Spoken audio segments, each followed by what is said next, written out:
Voilà, chers frères et sœurs, soyez abondamment bénis. Que la grâce de notre Seigneur et de notre Sauveur Jésus-Christ soit avec vous. Aujourd'hui, nous allons essayer d'avoir une petite exhortation où nous allons parler de comment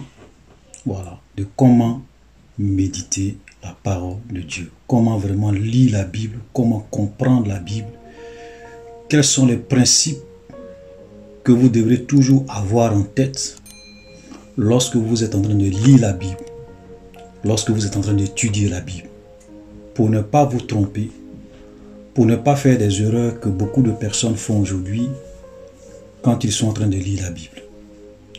Vous savez, la mauvaise compréhension de la parole de Dieu ou bien une mauvaise interprétation de la parole de Dieu crée beaucoup de problèmes, crée beaucoup de confusion et fait qu'aujourd'hui, beaucoup de chrétiens, comme je le dis très souvent, vivent une vie chrétienne d'illusion.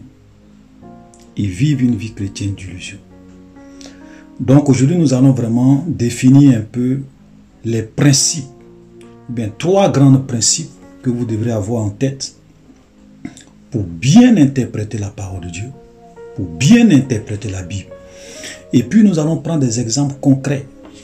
Parce que souvent quand je fais mes enseignements, je ne veux pas être toujours je ne veux pas faire des enseignements théoriques.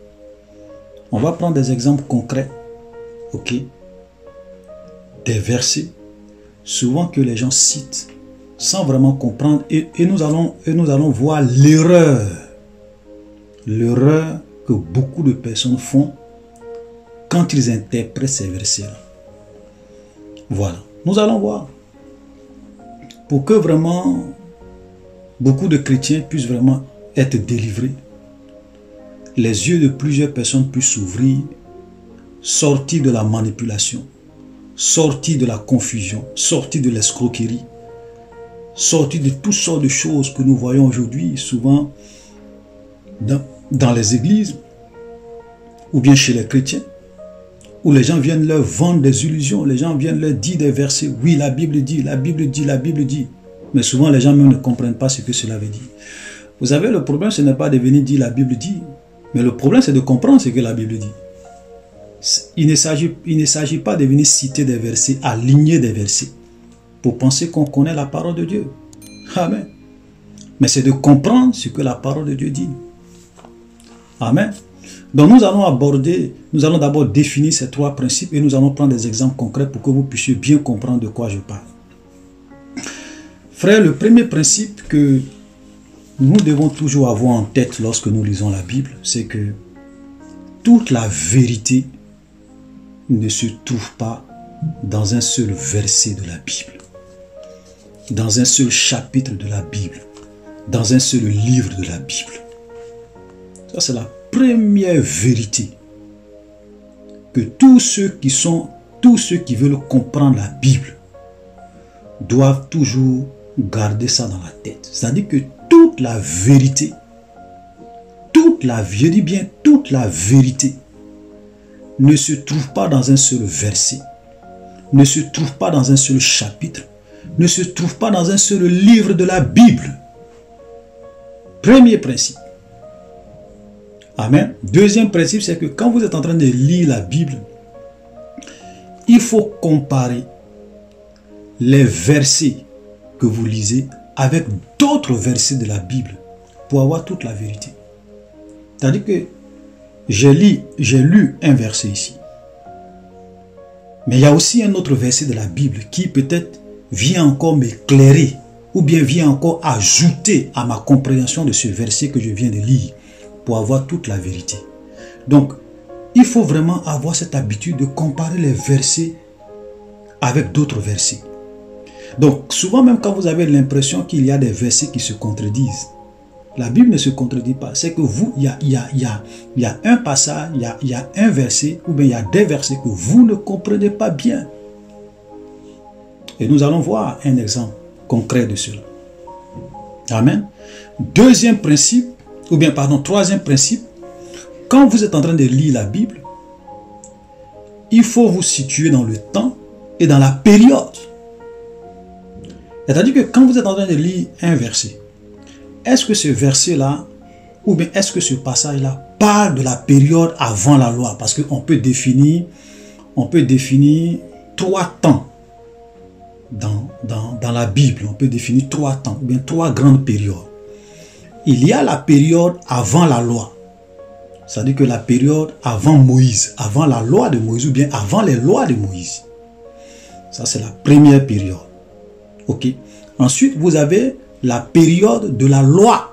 C'est-à-dire que quand Moïse est venu et qu'il a fait sortir le peuple d'Israël, Dieu lui a donné les 10 commandements et d'autres lois et ordonnances. Et il y a même des prophètes qui sont venus même après Moïse aussi, qui ont prophétisé. Donc, on parle de la loi et les prophètes. Moïse et les prophètes.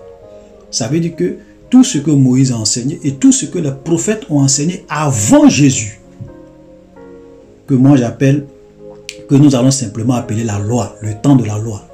Donc il y a eu le temps avant la loi, il y a eu le temps pendant la loi, et puis il y a eu le temps après la loi que nous appelons généralement la grâce, c'est-à-dire que le temps de Jésus, des apôtres, le temps de l'Église qui court jusqu'à aujourd'hui. Donc nous actuellement en tant que des chrétiens, nous sommes dans le temps de Jésus, nous sommes dans le temps de l'Église, nous sommes dans le temps de la grâce. Donc quand vous êtes en train de lire, ou bien quand vous lisez un verset de la Bible, posez-vous la question, est-ce que ce verset-là s'applique au temps de la grâce? Est-ce que ce verset-là peut s'appliquer au temps de Moïse? Est-ce que ce verset-là peut s'appliquer au temps de avant la loi, d'avant la loi? Voilà les 3 temps. Donc quand vous lisez un verset, sachez à quel temps vous êtes, à quelle époque vous êtes. Amen. Nous allons prendre des exemples concrets tout à l'heure et puis vous allez bien comprendre de quoi je parle. Donc c'est très important quand on lit la Bible d'avoir ces 3 principes-là en tête. Toute la vérité ne se trouve pas dans un seul verset, dans un seul chapitre, dans un seul livre de la Bible. Ok? Deuxième principe, il faut comparer les versets avec d'autres versets de la Bible pour avoir toute la vérité. Il faut prendre la Bible dans son ensemble en comparant les versets avec d'autres versets pour avoir toute la vérité. Troisième principe, il faut se situer dans le temps et dans l'espace. À quel temps je suis, à quelle époque je suis, pour bien comprendre le verset et le passage que vous êtes en train de lire. Nous allons maintenant prendre, nous allons prendre 6 exemples concrets pour bien comprendre ce que je dis. D'abord, on va commencer par l'exemple de Jésus. Et ça, je l'ai souvent dit. Vous savez, le diable, quand Jésus a été baptisé, Satan est venu le tenter. Et quand Satan est venu le tenter, Satan lui a cité des versets dans la Bible. Et nous allons voir cette histoire. Souvent, j'en parle. Mais nous allons voir cette histoire. Ça se passe dans Matthieu chapitre 4. À partir du verset 5. Regardez ce qui va se passer. Le diable le transporta. Parlant de Jésus, le diable le transporta dans la ville sainte, le plaça sur le haut du temple et lui dit: si tu es fils de Dieu, jette-toi en bas, car il est écrit, il donnera des ordres à ses anges à ton sujet, ils te porteront sur leurs mains, de peur que ton pied ne heurte contre une pierre. Et le verset que le diable a cité, parce que Satan a dit à Jésus, jette-toi du haut du temple, car il est écrit. Mais quand le diable a dit il est écrit, c'est un verset de la Bible que le diable a cité. Et ce verset-là se trouve dans le psaume 91, le verset 11 à 12. Nous allons lire. La Bible dit, car il ordonnera, psaume 91, verset 11, car il ordonnera à ses anges de te garder dans toutes tes voies, ils te porteront sur les mains, de peur que ton pied ne heurte contre une pierre. Exactement, c'est ce que le diable est venu citer à Jésus. Donc, le diable est venu citer à Jésus, psaume 91, le verset 11 à 12, pour dire à Jésus, jette-toi du haut du temple, parce qu'il est écrit dans la Bible, il est écrit dans la parole de Dieu, il est écrit dans les Saintes Écritures. Frère, laissez-moi vous dire, le diable connaît la parole de Dieu. le diable connaît la parole de Dieu. C'est-à-dire que si on dit s'il y a quelqu'un qui connaît la parole de Dieu par cœur, plus que tous les hommes, c'est le diable. Satan maîtrise la parole de Dieu. Frère, c'est pour cela que ne vous trompez pas. C'est pas parce que quelqu'un vient citer des versets. Non, la Bible dit, tant, Psaume 91 et Deutéronome, tant, que ça veut dire que tout ce qu'il prêche est la vérité. Parce que voilà ce que le diable est venu faire. Il est venu citer des versets de la Bible à Jésus. Mais regardez la réponse de Jésus. Verset 7, Jésus lui dit, il est aussi écrit, tu ne tenteras point le Seigneur ton Dieu.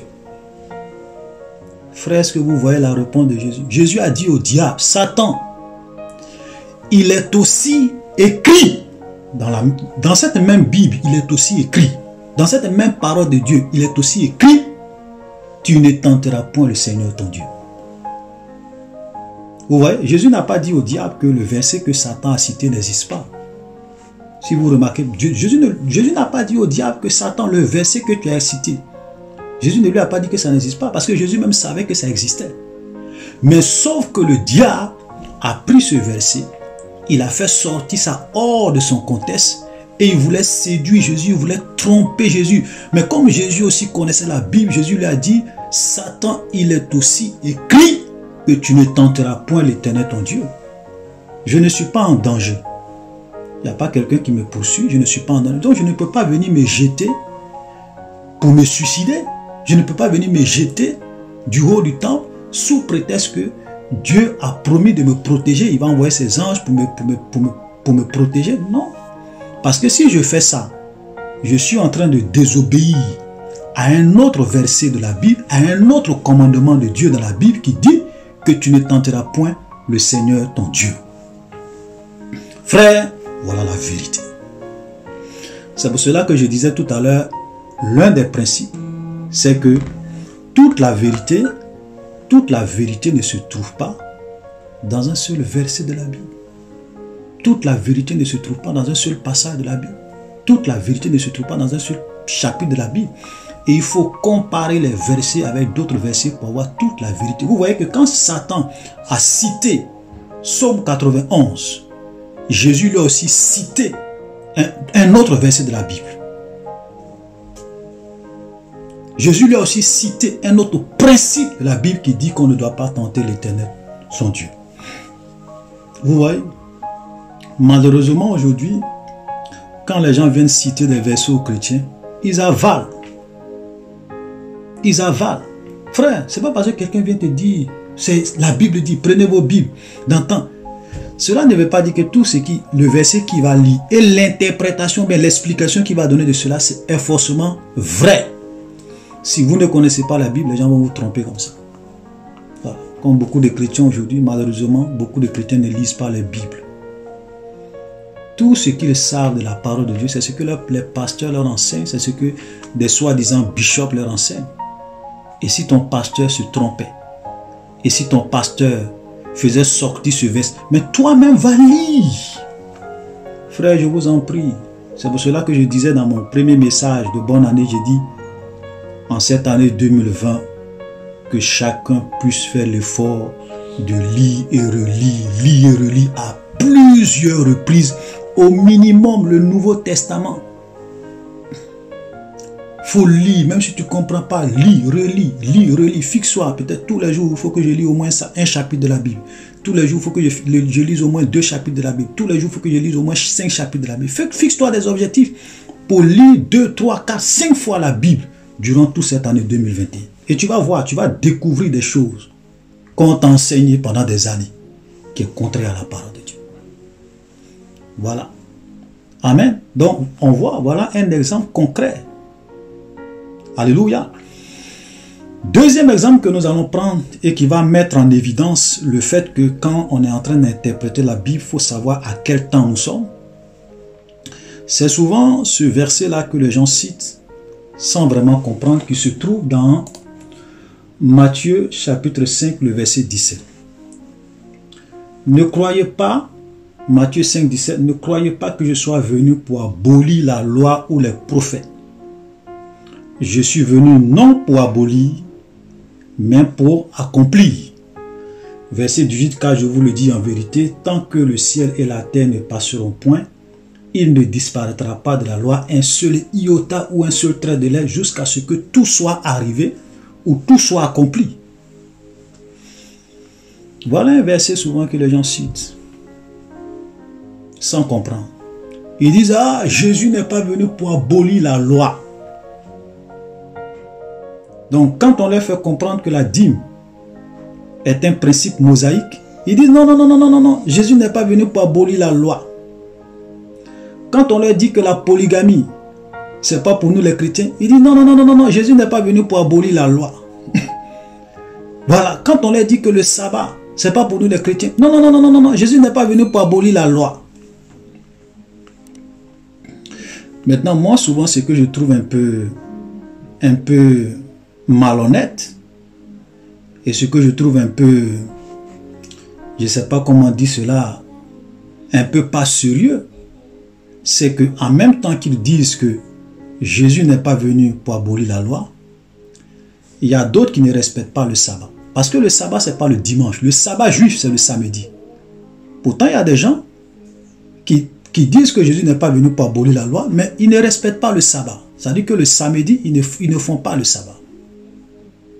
Ces mêmes personnes qui disent que Jésus n'est pas venu pour abolir la loi, quand ils pêchent, ils ne vont pas prendre des animaux pour aller donner ça à leur pasteur pour que leur pasteur puisse faire des sacrifices pour demander pardon à Dieu. Parce que c'est ce qui se passait dans la loi. Dans la loi, quand tu commets un péché, pour que tes péchés soient pardonnés, ce n'est pas le sang de Jésus. Tu prends un animal, tu vas voir le sacrificateur pour qu'il puisse faire des sacrifices pour que tes péchés te soient pardonnés. Ce que je trouve chez ces gens-là qui disent qu'on n'est pas venu pour abolir la loi, c'est que il y a des animaux qu'ils mangent, alors que quand on regarde la loi de Moïse, il y a des animaux qu'on ne doit pas manger. C'est bien décrit dans la Bible. Quand vous allez dans la loi de Moïse, il y a une liste d'animaux, okay, qu'on ne doit pas manger. Okay? Il y a une liste de choses qu'on ne doit pas manger. Mais eux, ils mangent tout. Et après, ils viennent dire, oh, Jésus n'est pas venu pour abolir la loi. Moi, je trouve ça un peu malhonnête. Moi, je préfère des gens qui sont honnêtes. Comme les Hébreux, comme les Juifs. Vous allez aujourd'hui chez les Juifs, eux, affaires de Jésus, ils ne sont pas dedans. Ils sont dans la loi de Moïse. Ils respectent le sabbat. Il y a des animaux qui ne mangent pas. Voilà, en tout cas, ils respectent le sabbat. Parce que eux, tu leur parles de Jésus, ils disent non. Amen. Donc, quand Jésus dit qu'il n'est pas venu pour abolir la loi, mais pour l'accomplir, qu'est-ce que cela veut dire? Parce que regardez, quand on vient, même dans cette même Bible, on va lire ça tout à l'heure, que nous ne sommes plus sous la loi. Nous allons lire Galates. Galates chapitre 3. Galates chapitre 3. À partir du verset, je vais commencer d'abord, après on va revenir sur d'autres versets. Le verset 24. Ainsi la loi a été comme un pédagogue pour nous conduire à Christ. Bon, je vais même commencer à partir du verset 10 pour qu'on puisse vraiment un peu bien comprendre le verset 10. Verset 10, Galates 3, verset 10 nous dit, car tous ceux qui s'attachent aux œuvres de la loi sont sous la malédiction. Écoutez très bien, la Bible dit que tous ceux qui s'attachent aux œuvres de la loi sont sous la malédiction. Donc tous ces gens qui veulent obéir à la loi de Moïse, qui veulent suivre la loi de Moïse, Paul dit ici qu'ils sont sous la malédiction. Car il est écrit, maudit est quiconque n'observe pas tout ce qui est écrit dans le livre de la loi et ne le met pas en pratique. Et quand j'ai fait la vidéo sur le mensonge des déclarations prophétiques, je vous ai expliqué Deutéronome 28, où il y avait une partie qui concernait la bénédiction si le peuple obéissait à toute la loi de Moïse, et une partie à partir du verset 15, Deutéronome 28 à partir du verset 15, qui concernait la malédiction si le peuple n'obéissait pas à la loi de Moïse. C'est pour cela qu'il est dit, maudit est quiconque n'observe pas tout ce qui est dans le livre de la loi, ne le met pas en pratique. Vous comprenez? Verset 11, et que nul Regardez, et que nul ne sera justifié devant Dieu par la loi. Ça, en un mot, ça veut dire que personne ne sera sauvé devant Dieu par la loi. Aucun chrétien ne sera sauvé devant Dieu par les œuvres de la loi, par la loi de Moïse. Ok, cela est évident puisqu'il est écrit, le juste vivra par la foi. Donc, quand la Bible dit que Jésus n'est pas venu pour abolir la loi, il faut comprendre ce que ça veut dire. Parce que la Bible ne peut pas se contredire. On ne peut pas nous dire que nous ne sommes pas justifiés par la loi. Et puis en même temps, on nous dit que non, Jésus n'est pas venu pour abolir la loi. Il faut comprendre. Et l'explication, c'est quoi? C'est que, vous savez, Jésus dit, je ne suis pas venu pour abolir la loi ou les prophètes. Je suis venu pour accomplir. Voilà la vérité. Ça, en un mot, Jésus est venu pour accomplir la loi. Amen. Parce que la loi, il y avait beaucoup. La Bible même dit que les choses, les rituels que les gens faisaient dans la loi, c'était l'ombre des choses à venir. Donc Jésus étant l'accomplissement, quand il est venu, quand il est mort et qu'il a accompli la loi, nous ne sommes plus sous la loi. Amen. C'est pour cela qu'il dit, je vous le dis en vérité, verset 18, Matthieu 5, 18, je vous le dis en vérité, tout ce que tant que le ciel et la terre ne passeront pas, il ne disparaîtra pas de la loi un seul iota ou un seul trait de lait jusqu'à ce que tout soit arrivé. En un mot, tout soit accompli. Maintenant que Jésus a tout accompli, parce qu'il dit que tant que je n'ai pas encore tout accompli, on ne doit pas supprimer un seul trait de lait, une seule loi dans la loi de Moïse, jusqu'à ce que tout soit arrivé, tout soit accompli. Maintenant que tout est accompli, nous ne sommes plus sous la loi. Amen. Et c'est ce que Paul nous dit quand nous lisons Galates 3, le verset 24, il dit, ainsi la loi a été comme un pédagogue pour nous conduire à Christ. La loi a été comme un guide pour nous conduire à Christ. La loi a été comme un enseignant pour nous conduire à Christ. La loi a été comme un régime transitoire pour nous conduire à Christ, afin que nous fussions justifiés par la loi. La foi étant venue, nous ne sommes plus sous ce pédagogue qui est la loi. Nous ne sommes plus sous ce pédagogue. Alléluia. Donc, comme Jésus était encore sur la terre et qu'il n'avait pas tout accompli, il ne pouvait pas dire aux gens, supprimez la loi. On n'est plus dans la loi. Non, il fallait qu'il accomplisse tout d'abord. C'est pour cela que même quand le jeune homme riche vient lui demander, Seigneur, que dois-je faire pour avoir la vie éternelle? Jésus lui cite des parties des 10 commandements. Jésus ne lui dit pas, crois en moi et tu seras sauvé. Non, il dit, qu'est-ce qui est écrit dans la loi? Tu ne tueras point, tu ne déroberas point, tu ne voleras point, tu ne tueras. Voilà, parce que Jésus n'avait pas encore tout accompli. Et donc, si tu voulais vraiment avoir la vie éternelle, il fallait observer la loi de Moïse. Vous voyez? Donc souvent les gens citent des versets sans comprendre. Parce qu'on ne peut pas nous dire au verset 25, Galates 3, verset 25, la loi étant venue, nous ne sommes plus sous ce pédagogue. Sous ce pédagogue. En un mot, nous ne sommes plus sous la loi. Et de l'autre côté, on nous dit non, Jésus n'est pas venu pour abolir la loi. Il faut comprendre ce que ça veut dire. Ce n'est pas la peine de venir citer des versets que vous ne comprenez pas. Et c'est comme ça les gens font pour vous tromper, pour vous égarer. Alléluia. Donc frère, nous ne sommes plus au temps de Moïse.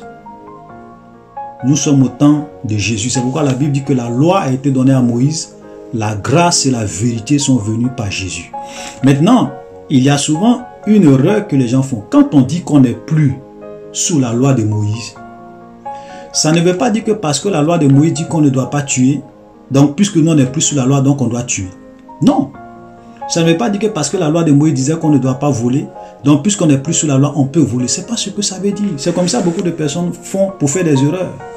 Parce que même quand tu viens dans le Nouveau Testament, dans la grâce, il y a aussi des commandements. Tu ne dois pas voler, tu ne dois pas tuer, tu ne dois pas commettre l'adultère. Il y a beaucoup de choses. Voilà, il y a beaucoup de choses. Donc il y a des rituels dans la loi, tels que le sacrifice des animaux, le sabbat, beaucoup de choses, ou bien les animaux qu'on doit manger, les animaux qu'on ne doit pas manger, parce que même quand tu viens dans le Nouveau Testament, Paul dit, manger de tout ce qui se vend sur le marché. Manger de tout ce qui se vend sur le marché. On se comprend? Voilà, donc ça veut dire qu'il y a des rituels, il y a des choses qui ne sont plus de notre époque.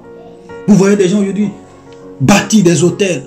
Noé a bâti des hôtels, Abraham a bâti des hôtels, donc nous on doit bâtir des hôtels. Frère, je l'ai dit la dernière fois, je dis, Jésus est mort à la croix, il a tout accompli. Il est l'accomplissement de la loi. Donc quand on accepte Jésus, quand on donne sa vie à Jésus, on rentre dans une nouvelle alliance avec Dieu. On rentre dans une nouvelle relation avec Dieu. On rentre dans une nouvelle époque avec Dieu. Donc on n'a plus besoin de bâtir des hôtels. On n'a plus besoin de faire des semences. On n'a plus besoin de... Il y a quoi encore? Beaucoup, il y a des choses que les gens citent. Voilà. Bâtir des hôtels, faire des semences. Ou bien il y a d'autres mecs qui vont vous dire, venez faire des alliances avec Dieu. Alliances de protection, alliances financières. Frère, tout ça c'est de la manipulation pure et simple. Alléluia. Jésus est venu accomplir la dernière alliance. Quand nous acceptons Jésus, nous rentrons dans cette alliance, nous devenons enfants de Dieu. Il n'y a pas de privilège plus grand. Ok? Il n'y a pas de privilège plus grand que d'être enfant de Dieu. Nous sommes héritiers de Dieu, co-héritiers avec Christ. Il n'y a plus besoin de venir faire une autre alliance avec Dieu, venir bâtir des hôtels. Ça, c'est de la manipulation. Vous voyez? Donc, quand vos pasteurs vous disent venez bâtir des hôtels parce que Abraham a bâti des hôtels, Moïse ou bien Noé a bâti des hôtels, ils se trompent d'époque et de temps. C'est pour cela que je disais que quand vous lisez la Bible, sachez à quel temps vous êtes, à quelle période vous êtes, à quelle époque vous êtes pour ne pas vous tromper. On n'est plus au temps des hôtels, on n'est plus au temps des semences, on n'est plus au temps des alliances. Et Jésus a inauguré la dernière alliance qui est l'alliance la plus parfaite par son sang. Par le sang des boucs et des taureaux. Alléluia. Que les gens ne vous trompent pas. Amen. Troisième exemple que nous allons prendre, nous allons continuer parce que je veux vraiment vous expliquer pour que les gens arrêtent de vous tromper. C'est cette histoire par exemple de polygamie. Vraiment frère, il y a des choses extraordinaires dans l'église. Polygamie. Vous avez des pasteurs qui viennent vous dire qu'un chrétien peut être polygame. Et souvent ce qu'ils disent c'est que Salomon était polygame. Dieu ne l'a pas condamné. David était polygame. Dieu n'a pas condamné David. Et même Moïse même avait plusieurs femmes. Il y a des exemples comme ça qui prennent. Pour dire que oui, mais voilà, c'est dans la Bible. Donc, un chrétien peut être polygame. Mais frère, on est d'accord, c'est dans la Bible. Mais à quelle époque nous sommes? Nous ne sommes plus au temps de Moïse. Nous ne sommes plus au temps d'Abraham. Nous sommes au temps de la grâce. Maintenant, quand on vient dans la grâce, quand on vient dans le Nouveau Testament, qu'est-ce que la Bible nous enseigne sur la polygamie? Voilà. Amen. Maintenant, la polygamie, frère, n'est pas biblique. Parce que c'est vrai qu'au temps de Moïse, c'était permis. Il y a beaucoup de choses que Dieu a permis au temps de Moïse, au temps de la loi, au temps des prophètes. La polygamie, le divorce, rendre le mal par le mal. Il y a beaucoup de choses. C'est pour cela que la Bible dit que Jésus est venu pour accomplir la loi. Mais regardons, on va prendre juste quelques versets. Voilà, on va aussi faire comme Jésus. Il est aussi écrit. C'est vrai que dans l'Ancien Testament, il est écrit. On voit que les gens étaient polygames, mais il est aussi écrit. Dans 1 Timothée, chapitre 3, à partir du verset 2, voilà, on peut même commencer à lire à partir du verset 1. Cette parole est certaine. Si quelqu'un aspire à la charge d'évêque, il désire une œuvre excellente.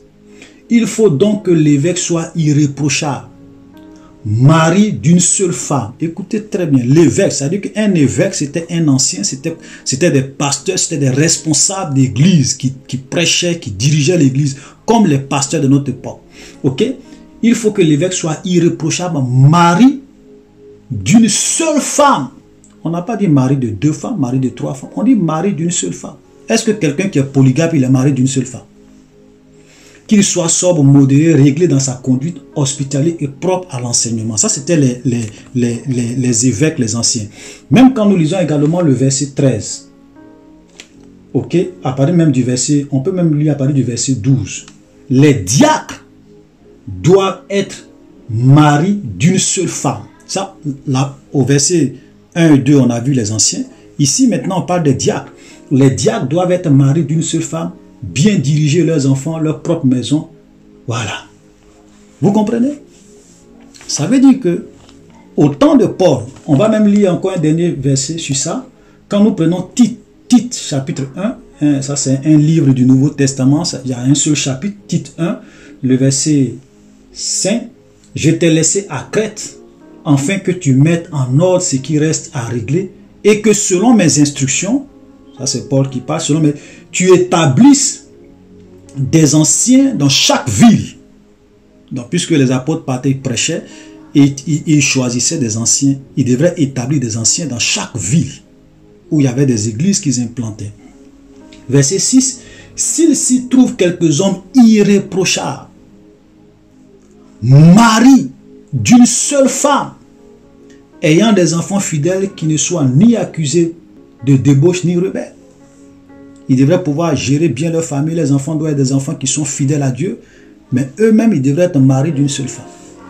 C'est-à-dire que les responsables, les anciens, les évêques, les diacres devraient être mariés d'une seule femme. Vous avez aujourd'hui des pasteurs.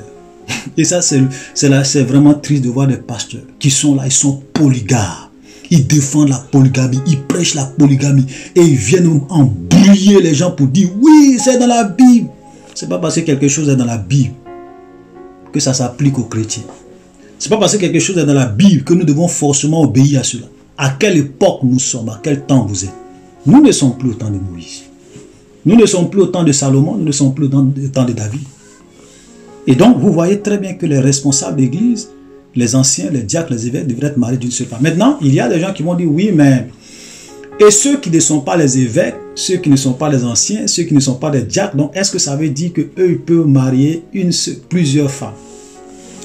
Vous savez pourquoi on n'a pas généralisé? Pourquoi ils n'ont pas généralisé ça à tous les chrétiens à cette époque? Parce que au moment où l'Église était en train de se répandre dans le monde, à Jérusalem, on était dans un monde polygame. Ça veut dire que les gens étaient pour la plupart mariés à plusieurs femmes. Donc les gens étaient déjà mariés à plusieurs femmes et ils se convertissaient. Donc on ne pouvait pas leur demander, on ne pouvait pas demander à tous ces chrétiens polygames qui se convertissaient, on ne pouvait pas leur dire, avant que vous ne soyez des chrétiens, avant qu'on ne vous accepte, allez-y chasser toutes vos femmes, ça allait créer un chaos dans la société.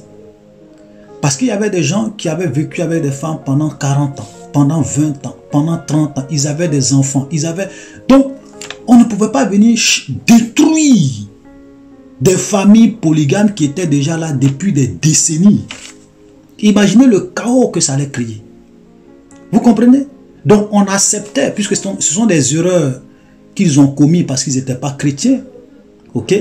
Et parce que la loi de Moïse enseignait la polygamie. Donc, on a laissé ça comme ça, mais ce que Dieu avait recommandé, c'était de dire au moins ceux qui sont les responsables, ceux qui devraient diriger les églises, ceux qui devraient être des pasteurs, des évêques, des diacres, ceux qui devraient avoir des postes de responsabilité dans l'église, eux, on exigeait obligatoirement qu'ils puissent être mariés d'une seule femme. Pourquoi?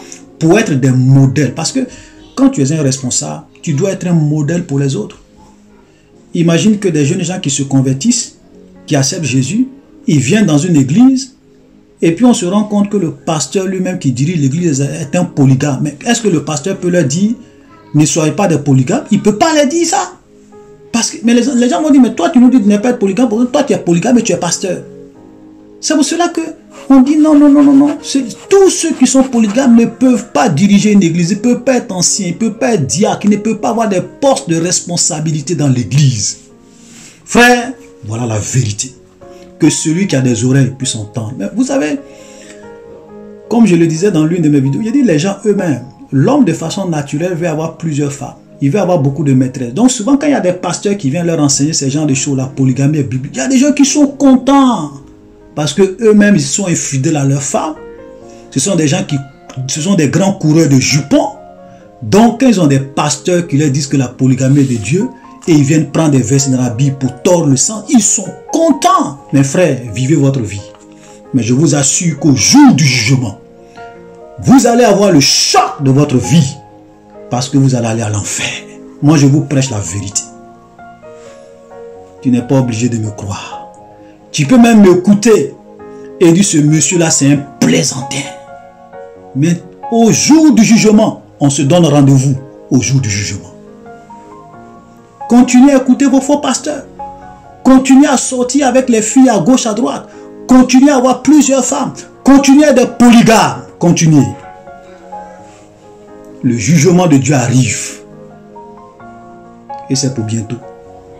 Nous sommes à la fin des temps. Continuez. Parce qu'il y a des gens qu'on leur parle. Non, c'est un plaisantin. Ok? Va vivre ta vie. Moi, je ne suis pas ton juge, je ne suis pas ton Dieu. Mais ce que Dieu m'a mis à cœur, je dis, tu es libre d'accepter, tu es libre de rejeter. Tu es libre. Même Dieu, même quand il était sur la terre, il n'a jamais forcé quelqu'un. Jamais forcé quelqu'un. Il prêche. Si tu veux, tu crois. Il y a des gens qui ont vu Jésus, ont dit, ah, c'est un Belzébul, c'est un Samaritain, il chasse les démons par Belzébul, il a un démon. Les gens l'ont crucifié. Mais ces mêmes personnes qui l'ont crucifié, aujourd'hui, ils sont morts. Ils sont allés à l'enfer. Ils savent la vérité, mais il est trop tard pour eux. Voilà. Alléluia. Donc, nous allons continuer avec le 4e exemple. Amen. Parce que je voulais vraiment comprendre ces exemples concrets-là pour vous montrer comment est-ce que les hommes souvent se trompent quand ils interprètent la Bible. Le 4e exemple, souvent qu'on entend, ou bien le 4e verset que les gens souvent citent sans vraiment comprendre, excusez-moi pour les OK, parce que souvent quand je mange là, j'ai des OK comme ça. Ce sont les gens souvent qui disent, on reconnaît un prophète par l'accomplissement de sa parole. C'est-à-dire que pour eux, le seul critère pour reconnaître un véritable prophète, c'est lorsque ce qu'il dit s'accomplit. J'ai déjà fait un enseignement là-dessus, mais je vais revenir un peu pour expliquer, parce qu'aujourd'hui, il y a tellement de mensonges dans les églises, on est obligé de venir recadrer un peu les choses. Ok? Les gens disent, oui, c'est un vrai prophète, parce que ce qu'il a dit sur ma vie, là, ça s'est accompli. Ce qu'il a dit, là, ça s'est réalisé. Donc, celui-là, c'est un vrai homme de Dieu. Attention, il peut te dire quelque chose qui va s'accomplir. Il peut même te donner des prophéties correctes sur ta vie, et puis te tromper, et puis être un faux prophète. Et nous allons lire la Bible. C'est pour cela que je dis, frère, comparez les Écritures avec les Écritures. Comparez les versets avec les versets. Mettez les versets ensemble pour avoir toute la vérité. Amen. Souvent, le verset que les gens utilisent, c'est Deutéronome chapitre 18, le verset 20, où il a dit, « Mais le prophète qui aura l'audace de dire en mon nom une parole que je ne lui ai point commandée, de dire ou qui parlera en mon nom, au nom d'autres dieux, ce prophète-là sera puni de mort. » Vous savez, aujourd'hui, on a des prophètes qui viennent, qui disent des choses qui ne s'accomplissent pas. Ou bien ils viennent et disent des choses et une partie s'accomplit. Et les gens les appellent les vrais prophètes. Vous savez, s'ils étaient au temps de Moïse, ils étaient déjà morts. S'ils étaient au temps de Moïse, on les avait déjà lapidés à mort. Tous ces prophètes qui viennent à la télévision pour décréter des prophéties, pour faire des paroles de déclaration, pour faire des paroles de bénédiction financière, tu seras prospère, tu vas être riche, tu vas avoir un enfant, Dieu va t'élever, cela, et ça ne se réalise pas dans vos vies. Tous ces gens-là, s'ils étaient au temps de Moïse, ils allaient être punis de mort. Parce qu'au temps de Moïse, les gens ne s'amusaient pas avec les faux prophètes. Pourquoi? Parce qu'un faux prophète peut détruire une vie. Un faux prophète peut détruire une famille. Et vous avez des gens qui ont reçu des prophéties mensongères, qui ont détruit leur vie, qui ont ruiné leur carrière.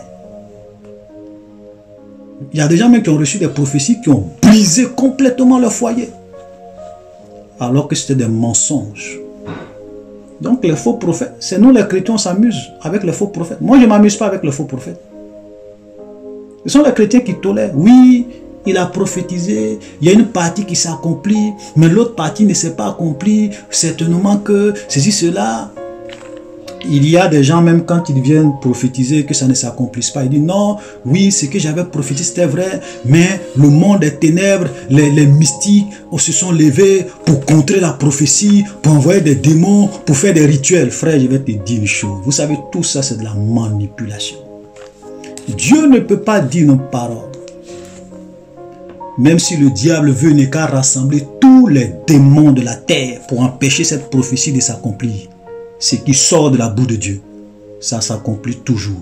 Le diable ne peut pas arrêter, les démons ne peuvent pas arrêter, tous les sorciers, même Satan lui-même en personne n'est qu'à venir, ne peut pas arrêter ce que Dieu a dit.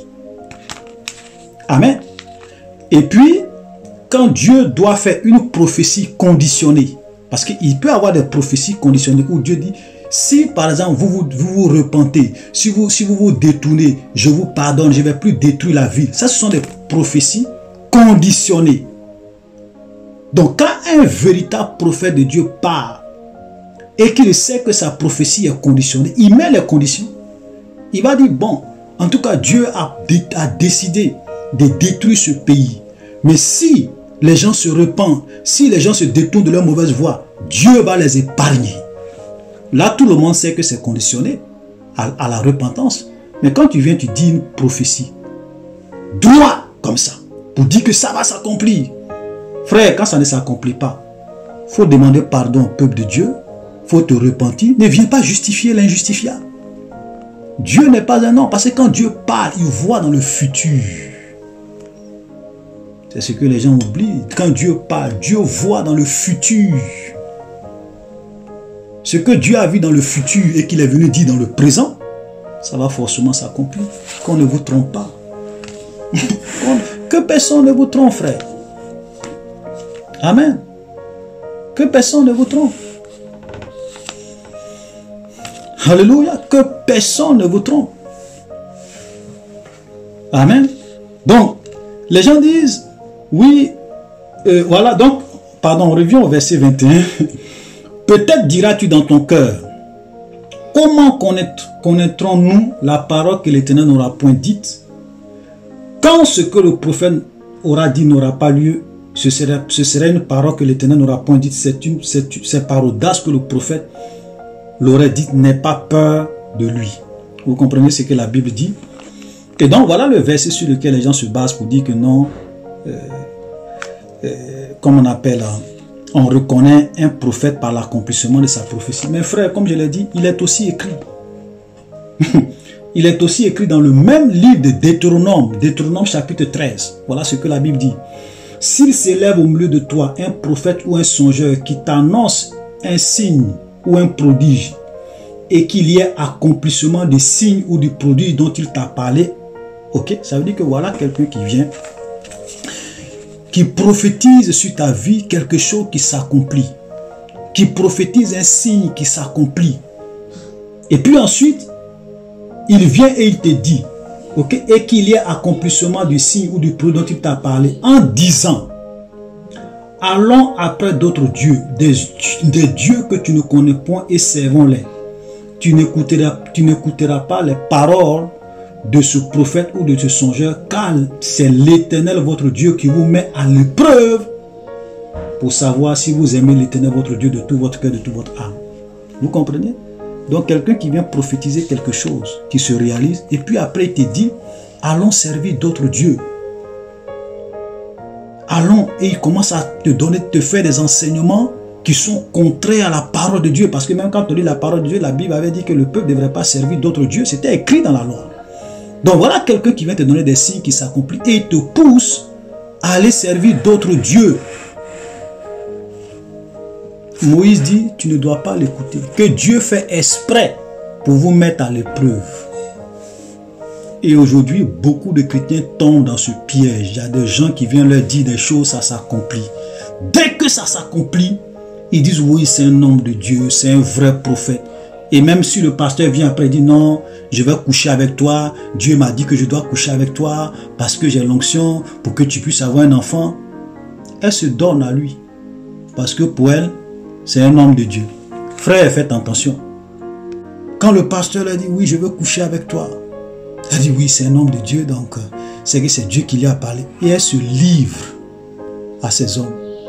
Elle couche avec ces hommes.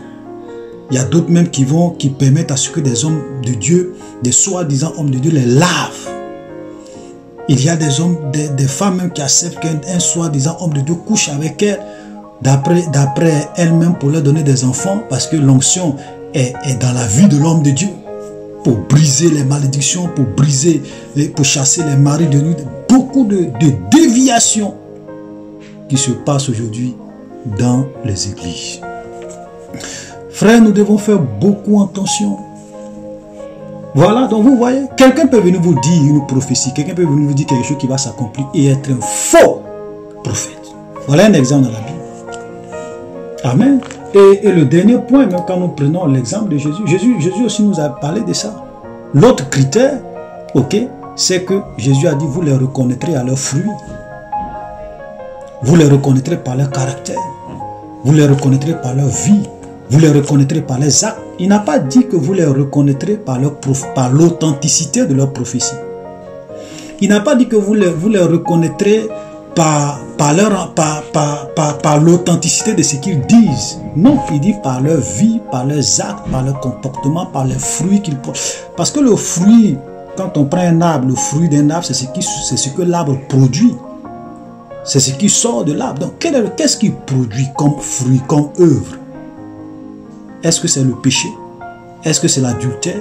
Est-ce que c'est la fornication? Est-ce que c'est le mensonge? Est-ce que c'est l'escroquerie? Quand on regarde leur vie, qu'est-ce qui se dégage d'eux? Qu'est-ce qu'ils portent comme fruit? Regardez ce que Jésus dit. Matthieu 7, le verset 15. Gardez-vous des faux prophètes. Ils viennent à vous en vêtements de brebis, mais au-dedans, ce sont des loups ravisseurs. Ok? Donc, quand il dit ils viennent à vous en vêtements de brebis, ça veut dire qu'ils viennent vers vous comme étant des chrétiens, comme étant des serviteurs de Dieu, comme étant des pasteurs, comme étant des bishops, comme étant des révérends.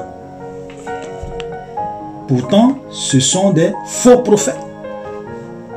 Vous les reconnaîtrez à leurs fruits. Cueille-t-on des raisins sur des épines ou des figues sur des charbons? Tout bon arbre porte de bons fruits, mais le mauvais arbre porte de mauvais fruits. Un bon arbre ne peut pas porter de mauvais fruits, ni un mauvais arbre porter de bons fruits. Tout arbre qui ne porte pas de bons fruits est coupé et jeté au feu. C'est donc à leurs fruits que vous les reconnaîtrez. Voilà ce que Jésus dit. C'est donc à leurs fruits que vous allez les reconnaître. Voilà comment quelqu'un peut-il se dire qu'il est pasteur et puis il couche avec les filles dans son église. Et les gens disent oui, c'est un pasteur. Comment quelqu'un peut dire qu'il est pasteur et puis c'est un escroc? Les gens disent que oui, c'est un pasteur, c'est un prophète. Comment quelqu'un peut se dire qu'il est prophète et puis les scandales éclatent toujours sur sa vie et on dit oui, c'est un prophète? Parce que les gens ne connaissent pas la Bible. Parce qu'il a dit quelque chose, ça s'est accompli. Ouh, donc c'est un vrai prophète. La dernière fois, quand je faisais mon enseignement sur les 3 critères pour reconnaître les faux prophètes, j'ai dit que vous pouvez aller voir des vrais marabouts, des vrais féticheurs. J'ai dit bien les vrais. Ils vont vous décrire votre vie. Ils vont vous expliquer des choses qui sont vraies dans votre vie. Et ces grands marabouts, ces vrais marabouts, il y a même des présidents, des grands hommes d'affaires, des femmes d'affaires qui vont les consulter. Vous comprenez? Mais pourtant, ce sont des faux. Ce sont des marabouts, ce sont des féticheurs, ce ne sont pas des pasteurs, ce ne sont pas des hommes de Dieu. Voilà la vérité. Vous savez, le diable a un système de renseignement. 24 heures sur 24. Les démons sont un peu partout. Et même si vous avez des gens qui sont possédés, ok, les démons peuvent souvent même leur parler. Quand vous allez peut-être voir un faux marabout, l'esprit qui est en vous peut lui dire, ah, celle qui vient te voir là, elle s'appelle tant, elle a tel problème, voici sa vie, voilà, de quelle famille elle vient. Et quand tu vas venir, il va te dire ça. Mais parce qu'il y a un démon qui est dans ta vie qui lui communique ces informations. Ou bien il y a des esprits de divination qu'ils ont, qui leur disent des choses sur votre vie. Donc c'est pas parce que quelqu'un a dit quelque chose sur ta vie, il a prophétisé quelque chose sur ta vie que c'est vrai. Vous voyez aujourd'hui des plaisantins dans les églises. Prophétie, prophétie. Est-ce que je peux prophétiser? Prophétise, homme de Dieu. Prophétise. Ok, je vais prophétiser. Voilà, je suis dans ton village. Et les gens le suivent. Pendant qu'il est en train de parler avec toi, il dit qu'il est dans ton village et tu le crois. Personne ne peut être dans 2 endroits en même temps. Je l'ai déjà dit plusieurs fois. Et j'ai expliqué pourquoi aucun homme n'a le pouvoir d'être double en même temps. C'est-à-dire que pendant qu'il est en train de parler avec toi, il peut pas être dans ton village. Même quand Dieu venait prendre les prophètes pour aller leur montrer des choses dans le futur, quand Dieu venait les prendre en esprit, Pendant que Dieu est en train de leur montrer des choses en esprit, ils ne peuvent pas être ici et puis en train de causer avec toi. Ils sont là-bas, ils sont en train de voir ce que Dieu est en train de leur montrer en esprit.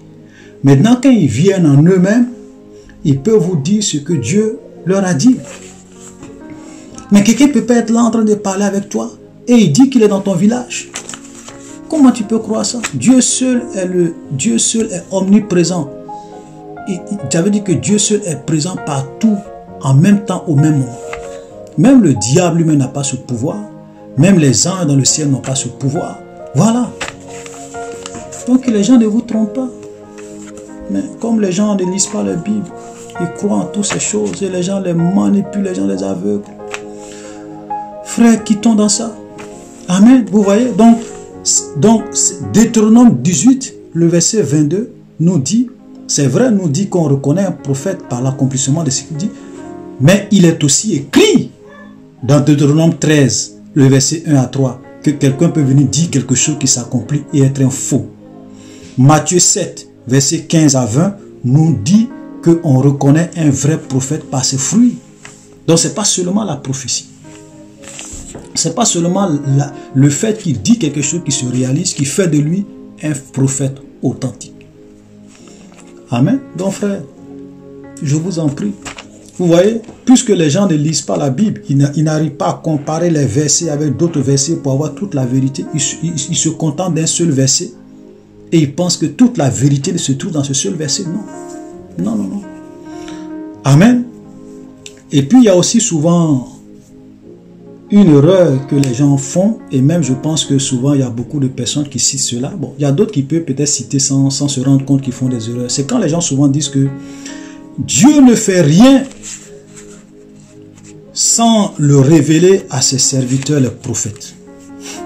Voilà encore un autre verset, dont les gens citent sans faire attention. C'est vrai, Dieu ne fait rien sans l'avoir révélé à ses prophètes. Mais il faut comprendre ce que ça veut dire.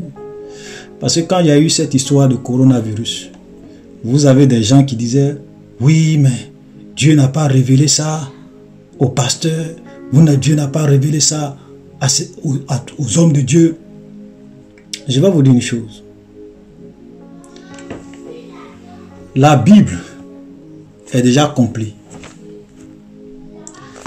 L'avènement de l'Antichrist a été déjà prophétisé dans la Bible. Le gouvernement mondial a été déjà prophétisé dans la Bible. Le fait que les faux prophètes vont s'élever, cela a été déjà prophétisé dans la Bible à la fin des temps. Le fait qu'il y aura des guerres, des bruits de guerre, qu'il y aura des pestes à la fin des temps, tout ça c'est prophétisé, ça a été déjà prophétisé dans la Bible. Donc Dieu n'est pas obligé, écoutez-moi très bien, Dieu n'est pas obligé de venir encore révéler aux gens ce qu'il a déjà révélé dans sa parole. Donc quand l'Antichrist va venir, Dieu ne va pas encore susciter un prophète pour lui dire oui, l'Antichrist va venir, mes frères, Dieu m'a révélé que l'Antichrist va venir. Mais on n'a pas besoin que tu nous révèles ça, parce que c'est déjà dans la Bible. Dieu a dit que l'Antichrist va venir. Dieu a dit qu'à la fin des temps, il y aura des pestes dans ce monde, qui vont venir dans ce monde. Donc Dieu n'est pas obligé de venir encore révéler à un autre prophète que oui, coronavirus allait venir. S'il veut, il le fait. S'il veut, il ne le fait pas, parce que tout est déjà écrit dans la Bible.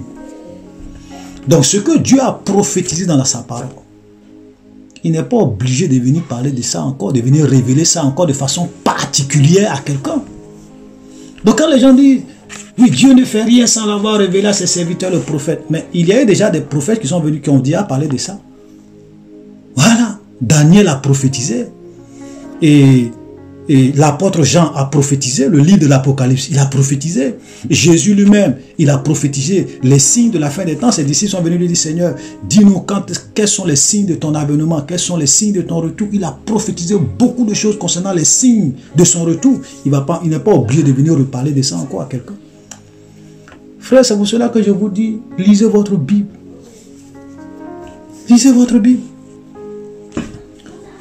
Vous n'avez même pas besoin d'aller écouter des visions, des révélations sur l'enfer, sur le paradis pour savoir ce qui se passe dans l'enfer, ce qui se passe au paradis. Dieu a déjà révélé ça. Comment le paradis va être, les rues pavées en or, tout ça, c'est déjà dans la Bible. Allez-y, lisez le livre de l'Apocalypse. Vous n'avez pas besoin. C'est vrai que Dieu aussi peut faire grâce, il peut enlever des gens pour aller leur montrer des choses. S'il leur a dit de venir rendre témoignage, ils peuvent rendre témoignage. Mais ce que je veux comprendre, c'est que tout est déjà pratiquement écrit dans la parole de Dieu. C'est pour cela que lisez vos Bibles, familiarisez avec vos Bibles. Amen. Très important. L'avant-dernier point que nous allons voir avant de terminer, c'est concernant la foi.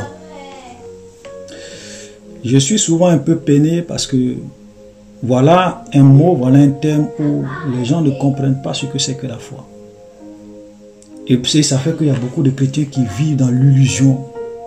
Les gens sont trompés parce que la définition que les gens leur donnent de la foi, ça se trouve dans Hébreux chapitre 11, le verset 1, où on dit « Or la foi est une ferme assurance des choses qu'on espère, une démonstration de celles qu'on ne voit pas. » Donc, les gens se basent sur ce seul verset, sans faire attention à d'autres versets qui parlent de la foi, pour penser que oui, ça c'est... Ça dit que... Et même j'avais vu même une dame qui disait que...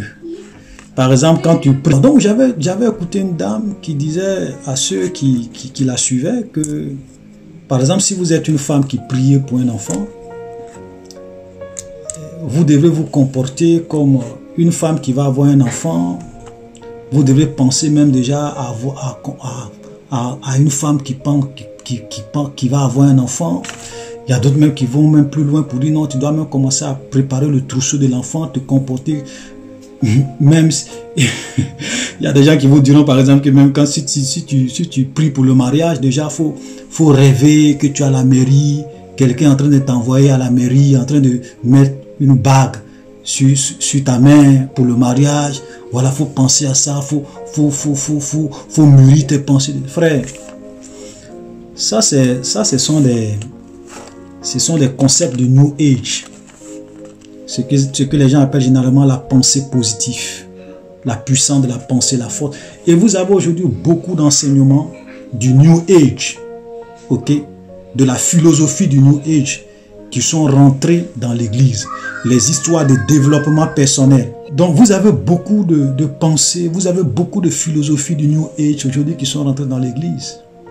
Vous avez beaucoup de philosophie sur le développement personnel, ok, sur le coaching, qui sont rentrés dans l'église. Et les gens enseignent ça en s'appuyant sur des versets dont ils tordent le sens. Et il y a beaucoup de personnes qui avalent ça. Frère, il faut faire beaucoup attention. Parce que nous ne sommes pas dans le New Age.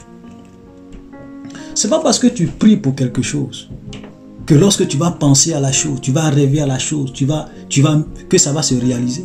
Non. On n'est pas ici dans la pensée positive. La pensée positive, non. Non. Les gens aujourd'hui enseignent la pensée positive aux gens. Il faut être positif. Voilà. Même si tu es malade, dis-toi que tu n'es pas malade.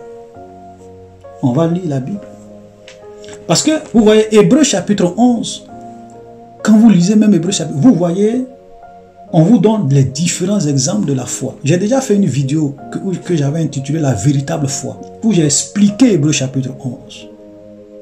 Et j'ai pris les différents types de foi. Parce que quand vous lisez Hébreux chapitre 11, vous allez voir les différents types de foi. Regardez par exemple, on vous dit, c'est par la foi que nous reconnaissons que le monde a été formé par la parole de Dieu, en sorte que ce qu'on voit n'a pas été fait de choses invisibles. Est-ce que vous savez que même quand vous croyez que ce monde a été créé par Dieu, vous avez la foi? Déjà le verset 3. Ça c'est la foi. Le fait de croire que le monde... Donc vous avez plusieurs exemples. Mais ce n'est pas de ça que je vais parler. Je vais prendre juste un verset pour faire sortir des gens dans l'illusion. C'est quoi la foi? Hébreux chapitre 12, la foi est une ferme assurance des choses qu'on espère, une démonstration de celles qu'on ne voit pas. Mais la foi est une ferme assurance des choses qu'on espère, une démonstration de celles qu'on ne voit pas, sur la base de quoi? Frère, Hébreux chapitre 11, le verset 1. la foi est une ferme assurance des choses qu'on espère, une démonstration de celles qu'on ne voit pas. Mais la question qu'on doit se poser, sur la base de quoi? Il est aussi écrit dans Romains chapitre 10, le verset 17. Et c'est là que vous devrez maintenant comprendre sur la base de quoi la foi est une ferme assurance des choses qu'on espère, une démonstration de celles qu'on ne voit pas. C'est pour cela que j'ai dit, frère, comparez les versets avec les versets pour avoir toute la vérité. Voilà ce que Hébreux chapitre 10, le verset 10 nous dit. Or, la foi vient de ce qu'on entend. Et ce qu'on entend vient de la parole de Christ. Vient de la parole de Dieu. Vient de la parole de Jésus. Or, ainsi la foi vient de ce qu'on entend. Et ce qu'on entend vient de la parole de Christ. Ça veut dire que, avant de venir, ou bien avant de manifester, avant de prendre la foi, qui est une ferme assurance des choses qu'on espère, cette foi-là doit être basée sur la parole de Jésus. Ça veut dire que quand vous priez, il faut d'abord attendre que Dieu vous dise, Dieu vous donne la réponse. C'est-à-dire que si moi, par exemple, je prie pour un enfant, je prie, Seigneur, donne-moi un enfant, Seigneur, donne-moi un enfant, Seigneur, donne-moi un enfant. Tant que la parole de Christ, tant que Dieu ne m'a pas dit clairement que j'aurai un enfant, je ne peux pas me lever dans le vide pour avoir la foi que je vais avoir un enfant. Non. Voilà la vérité. Alléluia. Donc, quand vous priez pour avoir un enfant, quand vous priez pour avoir un mariage, quand vous priez pour avoir n'importe quoi, et que maintenant vous avez la conviction, vous avez la réponse de Dieu. Quand Dieu maintenant vient vous dire, ma fille, mon fils, je t'ai exaucé. Maintenant, tu peux dire, ok, sur la base de cette parole de Dieu, ou sur la base de la parole que Dieu m'a donnée pour me dire que j'aurai un enfant, maintenant, moi, je crois en cette parole, parce que Dieu a parlé, je sais que j'aurai un enfant. Et maintenant, je démontre ma foi. Si je veux même, si Dieu, par exemple, me dit que mon fils, l'année prochaine, à cette même heure, tu auras un enfant, puisque Dieu m'a parlé, j'ai prié, Dieu m'a parlé pour dire que l'année prochaine, il va me donner un enfant, je peux maintenant déjà commencer à me comporter comme une femme qui aura un enfant l'année prochaine. Je peux même déjà commencer à préparer mon trousseau. Je peux même commencer maintenant à faire ce que j'ai à faire, parce que Dieu m'a clairement dit que j'aurai un enfant. Mais si Dieu ne t'a rien dit, tu n'as pas entendu la parole de Christ, et que tu dis, oui, j'ai prié, j'ai la foi, tu es en train de vivre une fausse foi. Tu es en train de vivre une vie d'illusion. Même Sarah, vous savez, Abraham et Sarah, ils ont prié, ils ont espéré avoir des enfants pendant des années. Ils ont espéré. Mais Sarah ne s'est pas levée pour commencer à faire son trousseau pour lui, je vais avoir un enfant. Et vous allez vous remarquer, c'est lorsqu'ils étaient vieux, le Seigneur est venu vers Abraham et il a dit à Abraham, l'année prochaine, à cette même période, ta femme Sarah aura un enfant. C'est Dieu qui est venu dire à Abraham la période à laquelle Abraham allait avoir un enfant. Il dit, Abraham, l'année prochaine, à cette même période, ta femme aura un enfant. Et Abraham a cru en cette parole de Dieu par la foi. Parce que Dieu a parlé. Il a cru que cela va se réaliser. Alléluia. Amen. Vous voyez, même quand vous prenez Isaac, la Bible dit que Rebecca était stérile. Isaac a prié. Amen. Et Dieu l'a exaucé. La foi est basée sur ce que Dieu nous dit. La foi est basée sur la réponse de Jésus, sur la parole de Christ. Amen. Regardez, je vais encore vous montrer un autre exemple de Paul. Je vais vous montrer l'exemple de Paul. Regardez, Paul était nous tous on sait que Paul était un apôtre, un véritable apôtre de Christ. Mais regardez ce que Paul nous dit dans 2 Corinthiens chapitre 12, le verset 18. 3 fois j'ai prié le Seigneur de l'éloigner de moi. C'est-à-dire que Paul est en train de parler. Quand vous lisez un peu on peut même lire à partir du verset 7. Et pour que je ne sois pas enflé d'orgueil. Écoutez très bien. 2 Corinthiens chapitre 12, le verset 7.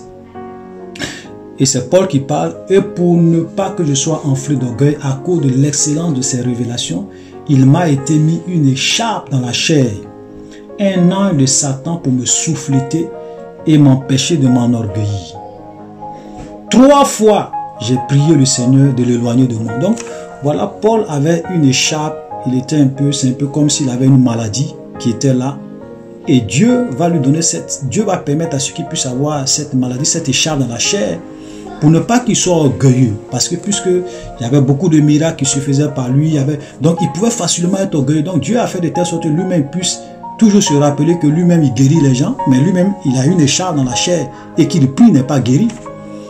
Et Paul dit que 3 fois j'ai prié le Seigneur pour de l'éloigner de moi. J'ai prié, en un mot il a prié 3 fois le Seigneur pour que le Seigneur le guérisse. Regardez la réponse de Dieu. Et il m'a dit, ma grâce te suffit. En un mot, Dieu lui a dit, Paul, je ne te guéris pas. Je préfère que tu sois comme ça. Si je veux faire de façon simple. Il dit, il a prié 3 fois. Et à chaque fois, Dieu lui a dit, Paul, ma grâce te suffit. Il prie encore 2e fois. Dieu dit, ma grâce te suffit. 3e fois, il prie encore. Dieu dit, ma grâce te suffit. Ah, si Dieu a pu dire ça 3 fois, c'est que c'est pas la peine. Mais Paul pouvait prier une seule fois et puis dire, ah, j'ai la foi que Dieu va me guérir. Même s'il n'a rien entendu. Donc Paul pouvait prier une seule fois et puis dire, oui, j'ai la foi, Dieu va vraiment, je sais que Dieu va me guérir, j'ai la foi. Et puis il va commencer à se comporter comme quelqu'un qui n'est pas malade. Il allait vivre dans l'illusion parce que Dieu ne lui a pas dit qu'il allait le guérir. Et Paul est resté avec cette écharpe. Donc quand vous priez Dieu, Dieu peut avoir 3 réponses. Ça peut être oui, ça peut être non, ça peut être faut attendre encore. Donc quand vous priez pour que Dieu vous donne un enfant et puis vous dites que non, il faut que la femme puisse penser qu'elle aurait un enfant, qu'elle se comporte comme une femme qui aurait un enfant, vous êtes en train de pousser cette femme-là à vivre une vie de déception, une vie d'illusion. Parce que la foi vient de ce qu'on entend et ce qu'on entend vient de la parole de Dieu. Moi je me souviens par exemple, moi, un petit témoignage, c'est quoi? C'est que moi, je me souviens une fois que j'avais décidé de prendre, je crois, 5 jours de jeûne pour prier pour un sujet, du lundi au vendredi, pour que Dieu vraiment m'exauce et qu'il change. En tout cas, je lui avais demandé quelque chose, j'avais décidé, et j'ai prié. 1er jour, jeûne et prière. 2e jour, j'ai prié. C'est au 3e jour que Dieu m'a dit qu'il m'a exaucé. Et ça s'est descendu dans mon cœur comme une conviction, comme une puissante réponse. Quand j'ai reçu cette conviction dans mon cœur, je savais que c'était la réponse de Dieu. J'ai arrêté de prier, je suis allé manger, voilà, parce que ce pourquoi j'étais en train de jeûner, prier, Dieu m'a déjà donné la réponse. Et sur la base de cette réponse de Dieu, j'avais maintenant la foi que ça allait se réaliser. Et quelques mois après, exactement ce que j'avais demandé à Dieu, c'est ce qu'il a fait. Frère, voilà la véritable foi. La foi, on se lève pas. La foi est basée sur la parole de Dieu. C'est comme ça j'avais appris cette histoire. Bon, je ne sais pas si c'est vrai ou même si c'est une histoire simple. Qu'il y avait des jeunes gens qui voulaient marcher sur l'eau. Donc ils sont arrivés au bord d'une rivière. Au lieu de prendre la pirogue pour traverser la rivière, ils disent que non, Jésus a marché sur l'eau. Donc eux, ils ont la foi qu'il peut marcher sur l'eau. Donc ils ont décidé, ils ont voulu marcher sur l'eau. Et la rivière les a emportés et ils sont morts. Vous comprenez? Voilà. Parce qu'ils voulaient faire comme Jésus. Dit, ah oui, on a la foi. Nous aussi, on va marcher sur l'eau comme Jésus. Ils sont morts. Parce que est-ce que c'est Dieu qui vous a dit de marcher sur l'eau? Est-ce que vous avez entendu la parole de Dieu ou bien la conviction de Dieu pour vous dire que vous devrez marcher sur l'eau? Il y a une pirogue qui est là, prenez la pirogue et allez, ne tentez pas l'Éternel, votre Dieu. C'est ce que Satan était venu proposer à Jésus. Jette-toi du haut du temple, car il est écrit. Jésus lui a dit non, il est écrit que tu ne tenteras point l'Éternel ton Dieu. Voilà. Mais si ces jeunes gens étaient arrivés au bord de la pirogue, peut-être qu'ils étaient poursuivis ou bien les gens voulaient les tuer, qu'ils arrivent au bord de la pirogue et que Dieu leur avait dit marchez sur l'eau. Je vous assure qu'ils allaient marcher sur cette rivière, ils allaient marcher sur l'eau et ils allaient sortir de l'autre côté. Ils n'allaient pas mourir. Pourquoi? Parce qu'ils avaient entendu la voix de Dieu leur disant de marcher sur l'eau ce jour-là. Amen. Donc la foi vient de ce qu'on entend. Quand vous n'avez pas entendu la réponse de Dieu, quand vous n'avez pas entendu la voix de Dieu, quand vous n'avez pas entendu la parole de Christ, et que vous dites que vous avez la foi, votre foi est une foi d'illusion. C'est pour cela qu'il y a beaucoup de chrétiens, ils prient, Il dit oui, j'avais la foi que Dieu allait changer ma situation cette année, mais rien ne s'est passé. Ils sont découragés, ils sont abattus. Parce que les gens leur ont mal défini Hébreux chapitre 11, le verset 1. Pour les manipuler, pour les faire vivre une fausse foi. Frère, il faut comprendre. C'est pour cela que je dis, quand vous lisez la Bible, faites attention. Toute la vérité ne se trouve pas dans un seul verset, dans un seul chapitre de la Bible. Quand tu prends Hébreux chapitre 11, le verset 1, il faut coller ça avec Romains chapitre 10, le verset 17, pour avoir la vraie définition de la foi. En un mot, si on veut définir la foi, c'est quoi? La foi, ok, si je colle Hébreux chapitre 11, le verset 1 et Romains chapitre